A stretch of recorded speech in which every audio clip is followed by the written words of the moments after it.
20 years of excellence. Sun International Institute of Tourism and Management.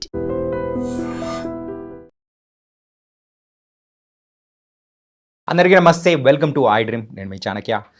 Trump తీసుకునే ప్రతి ఒక్క నిర్ణయము సంచలనం అవుతూ ఉంది. అదేంటంటే రీసెంట్గా తను తీసుకున్న నిర్ణయం మరొక షాక్ కూడా ఇచ్చేది.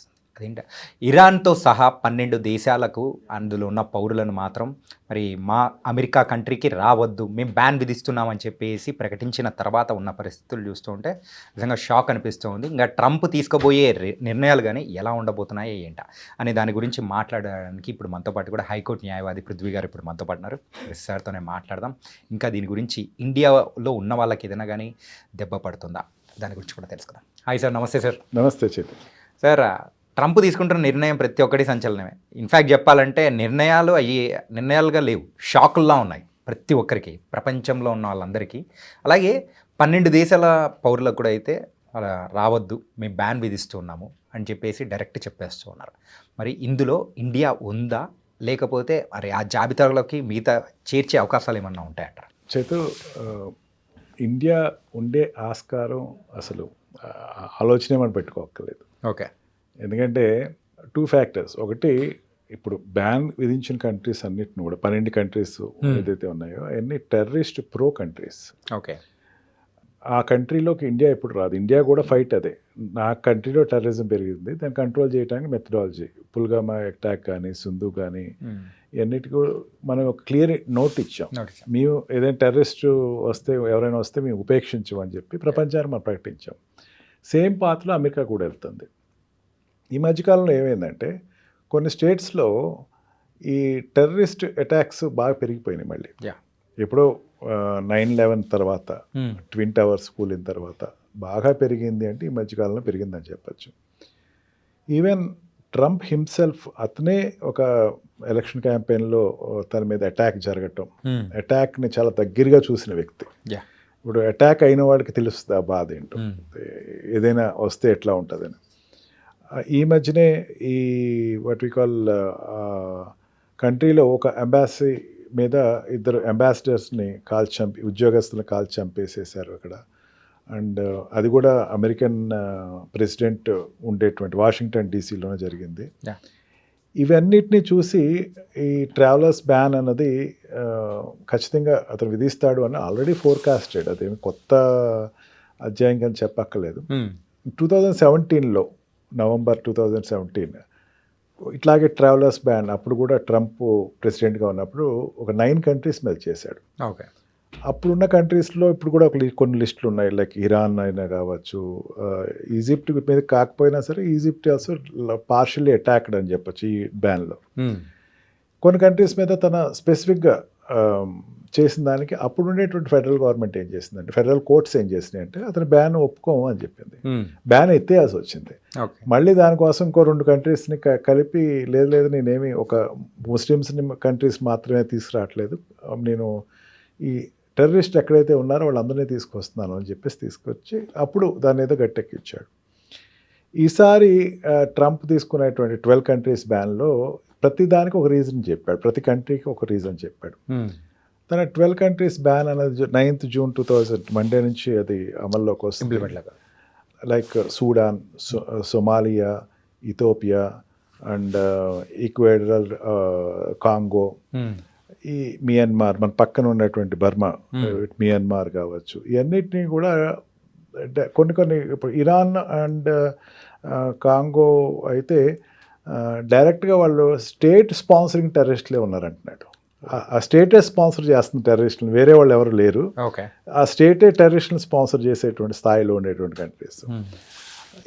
ఈ మధ్యనటువంటి 2 స్టేట్స్లో అటాక్ చేయటం, ఈ టెర్రరిస్ట్ అటాక్ చేయటం అనేది ఎవిడెన్స్ కింద తీసుకుని దెన్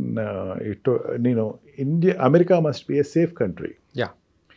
తను చెప్తా ఏం చెప్పాడంటే, Sudan is a haven for terrorist అన్నాడు. అంటే అక్కడ టెర్రరిస్టులు పోషించబడతారు. It's a factory of terrorist. ఈ 12 కంట్రీస్ని నేను బ్యాన్ చేస్తాను, they must not come to my country because my country is safe country అని చెప్పి చాలా స్పష్టంగా ఒక ప్లాన్గా తన తీసుకొచ్చి ప్రజెంట్ చేయటం జరిగింది. లెటస్ ఈ ఫెడరల్ కోర్ట్స్ అక్కడ కోర్ట్స్ సుపీరియర్ అక్కడ అంత తను తీసుకున్న నిర్ణయం ఒకటి తీసేసుకుంటే వెంటనే అది రేపు బ్యాన్ ఎల్లుండి నుంచి మీరు రావద్దు అట్లా ఉండదు. బ్యాన్ ఇచ్చినా సరే ఈ లోపల ఏమైనా ఫెడరల్ మండేకి ఏమైనా ఫెడరల్ కోర్ట్స్ ఏమైనా డిసిషన్ తీసుకుంటే ఏమో కొన్ని కంట్రీస్ ఏమో ఎగ్జిక్యూట్ కాకపోయి ఉండొచ్చు.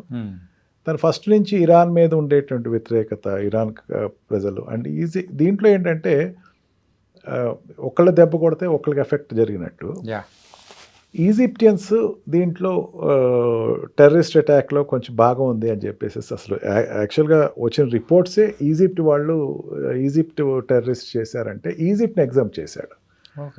ఈజిప్ట్ని డైరెక్ట్గా ఎగ్జామ్ చేయలేదు కానీ 12 లిస్ట్లో ఈజిప్ట్ని కలపలా. Okay we're having some relation with Egypt అన్నాడు. ఓపెన్గా తనే చెప్పాడు we're having some relation constructive relation with Egypt, that's why ఈజిప్ట్ని నేను ఎగ్జామ్ చేస్తాను. అట్లాగా ఈ ఈజిప్ట్ ఎగ్జామ్ట్ అవటం, తన కొన్ని కంట్రీస్ సెలెక్టివ్గా చేయటం అండ్ ఈ రకంగా తన తీసుకున్న నిర్ణయం వల్ల ఏంటంటే ఆ కంట్రీస్కి ఫర్ ఎవర్ బ్యాన్ ఉండాలి. అండ్ ఒక కంట్రీ అయితే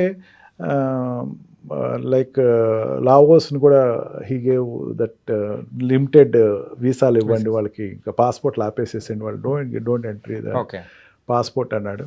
అండ్ బైడెన్ గవర్నమెంట్ ఒక కంట్రీని రమ్మని ఆహ్వానించిన కంట్రీని కూడా తను బ్యాన్ చేశాడు. ఏం కంట్రీ సార్ అది? ఇట్ ఈస్ ఆఫ్ ఆఫ్రికన్ కంట్రీలో. అక్కడ ఉండేటువంటి పొలిటికల్ రీజన్ తోటి, అక్కడ ఉండే సోషల్ కండిషన్ తోటి బైడెన్ అప్పుడు తీసుకున్న నిర్ణయాన్ని no it is a terrorist country. అంటే తన గ్రాండ్గా చూసుకుంటే కనుక ఈ 12 కంట్రీస్ బ్యాన్కి ప్రతిదానికి ఒక రీజన్ చెప్పాడు.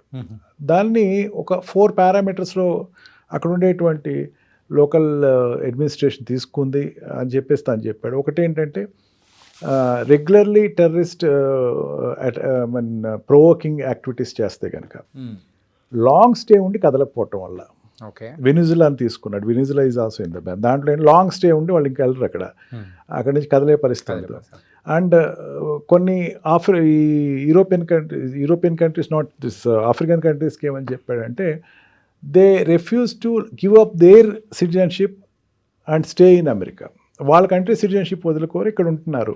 They are not benefited for Americans, they are otherwise a terrorist persons to our country అని చెప్పేసి చెప్పడం జరుగుతుంది.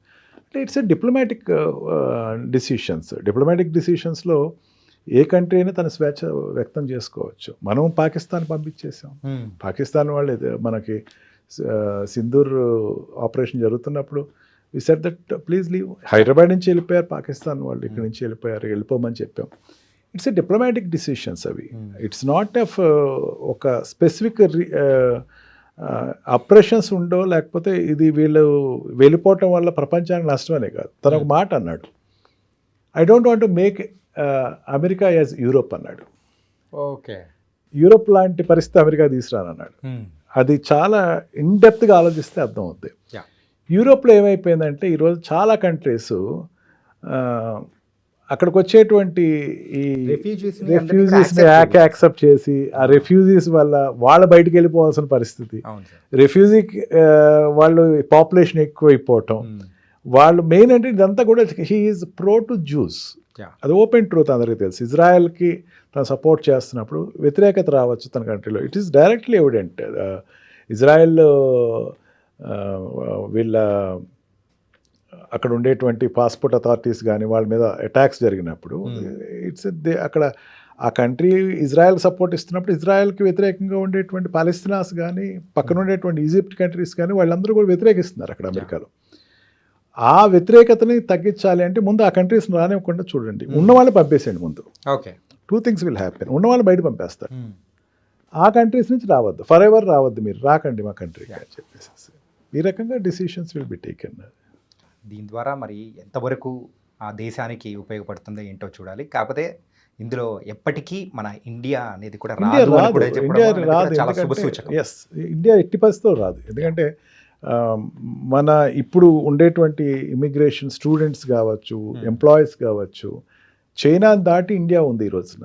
అక్కడ చైనా వాళ్ళకి ఏంటంటే ఒక కట్టుబాటు ఉంటుంది, మీరు కొనాలి ఎడ్యుకేషన్ చేయండి సంపాదించి మళ్ళీ ఇక్కడికి వచ్చేసేయండి అంటారు. మనకి ఆ రెస్ట్రిక్షన్స్ ఉండవు, మీరు అక్కడ ఉండండి. మీరు పాలసీ ఏది మేకప్ చేయలేదు మనం. But China is a socialistic and communist country కాబట్టి ఆ కమ్యూనిజంలో ఏంటంటే మీరు అక్కడికి వెళ్ళండి, చదువుకోండి, అక్కడికి వెళ్ళి చదువుకోండి, మళ్ళీ వెనక్కి వచ్చేసేయండి, ఇక్కడ ఇండస్ట్రీ పెట్టండి, అక్కడ పెట్టకండి, మీరు మెయిన్ ప్రాబ్లమ్ కూడా అదే వస్తుంది ట్రంప్ తోటి. వీళ్ళందరూ ఇక్కడ నుంచి తీసుకెళ్ళినటువంటి మేధస్తోటి వేరే చోట పెట్టుబడులు పెడుతున్నారు. ఈ రకమైనటువంటి భావజాలాలు అనేది ఏ కంట్రీ అయినా they will take their own decisions. We must not question that. But India will never come. అంటే ఈ టాపిక్ గురించి చాలా చక్కటి విశ్లేషణ ఇచ్చారు సార్ పృథ్వీ గారు. Thank you so much. Thank you.